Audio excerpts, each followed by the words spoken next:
പ്രിയപ്പെട്ടവരെ, ഞാൻ ഇന്നേ സോയാ ബോളും നമ്മുടെ മുട്ടയും ചേർത്ത് ചോറ് തയ്യാറാക്കാൻ പോവുകയാണ് കേട്ടോ. വളരെ ടേസ്റ്റിയായ ഒരു വിഭവമാണ്. അതിനായിട്ട് പാൻ അടുപ്പിൽ വെച്ചു, എണ്ണ ഒഴിച്ചിട്ടുണ്ട് ആവശ്യത്തിന്. ഇനി അതിലേക്ക് സവാള, ഇഞ്ചി, വെളുത്തുള്ളി ഇത്രയും ഇട്ട് നമ്മളൊന്ന് വഴറ്റിയെടുക്കാൻ പോവുകയാണ് കേട്ടോ.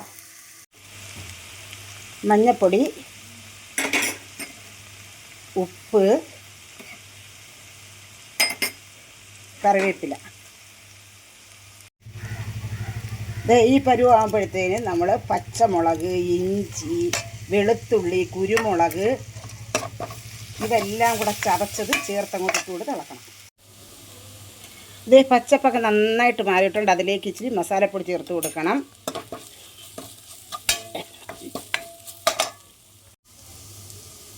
ഈ പരുവാകുമ്പോഴേക്കും നമ്മൾ സോയാ ബോൾ മഞ്ഞൾപ്പൊടിയും കുരുമുളകും ഉപ്പും എല്ലാം ചേർത്ത് കുറച്ച് വേവിച്ച് വെച്ചിരിക്കുകയാണ്. അതങ്ങോട്ടിട്ട് കൊടുത്ത് വഴറ്റിയെടുക്കണം.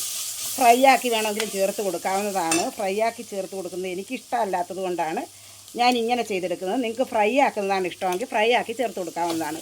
ഫ്രൈ ആക്കി ചേർത്ത് കൊടുക്കുകയാണെങ്കിൽ നമ്മൾ റൈസ് എല്ലാം റെഡി ആയതിനു ശേഷം മാത്രം അത് ചേർത്ത് ഇളക്കി കൊടുത്താൽ മതി കേട്ടോ.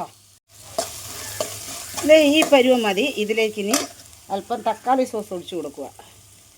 ഇച്ചിരി നന്നായിട്ട് ഒഴിച്ച് കൊടുക്കണം കേട്ടോ, ചേർത്ത് കൊടുക്കണേ. ഈ പാകം മതി, ഈ പരുവം മതി. ഈ പരുവത്തിലേക്ക് നമ്മൾ ഉപ്പിട്ട് വേവിച്ച് വെച്ചിരിക്കുന്ന റൈസ് ഇട്ട് കൊടുക്കണം. ഞാനിതേ ചെറിയ റേഷനറി റൈസാണ് റെഡിയാക്കിയിരിക്കുന്നത്. വളരെ ടേസ്റ്റിയാണ്. അതിട്ടിനി ഇളക്കി കൊടുക്കാം. നല്ല അടിപൊളിയായിട്ട് ഇതുണ്ട്, ഞാൻ ഇളക്കി വെച്ചിട്ടുണ്ട്. നല്ല അടിപൊളിയാണ്. ഇതിലേക്കിനി കുരുമുളക് പൊടി ചതച്ചത് നമ്മൾ ചേർത്തിട്ട് കൊടുക്കണം. പൊടിച്ചതാണ്. അതിലേക്ക് കൂട്ടുമസാല കടയിൽ നമുക്ക് കിട്ടുന്നതാണ്. അത് ചേർത്ത് കൊടുക്കുക.